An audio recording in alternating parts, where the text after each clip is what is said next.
Hello everyone, আমি সৃজিতা আর তোমাদের সবাইকে অনেক অনেক ওয়েলকাম আমার নতুন একটা ভিডিওতে। আজকে কিন্তু তোমাদের সঙ্গে একটা ইম্পর্টেন্ট জিনিস শেয়ার করতে চলে এসেছি। তো এই দেখো, এইটা আমার একদম সবসময় সঙ্গী ব্যাগ, সারাক্ষণ এই ব্যাগটা আমার সাথে থাকে।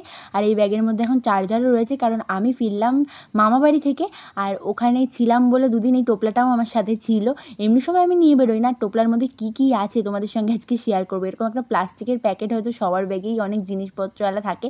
তো ফার্স্টেই ছিল পন্ডসের একটা ময়শ্চারাইজার, তারপর পন্ডসেরই একটা ফেস পাউডার। কম দামের মধ্যেই ফেস পাউডারটা কিন্তু দুর্দান্ত, এটা আমার সেকেন্ডবার পারচেস। তো এই যে তারপরে একটা ল্যাকমের সানস্ক্রিন, দেন আছে এই ব্রাশটা আমার একটা নস্টালজিয়া কাজ করে এই ব্রাশটার প্রতি। কারণ যখন আমি ক্লাস 7 বা 8-এ পড়তাম, তখন স্কুল থেকে বাড়ি আসার সময় ব্রাশটা আমি কিনেছিলাম 40 কি 50 টাকা দিয়ে, আমার এক্স্যাক্টলি মনে নেই, কিন্তু আমার খুব প্রিয় এটা।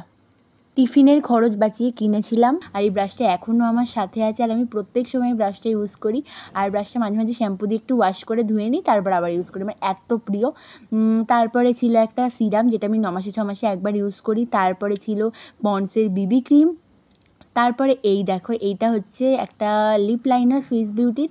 আর এই লিপ লাইনারটার শেডটা আমার খুবই ভালো লাগে। শেড নাম্বারটা কি আমি ভুলে গেছি, পরে তোমাদের সঙ্গে শেয়ার করে দেবো।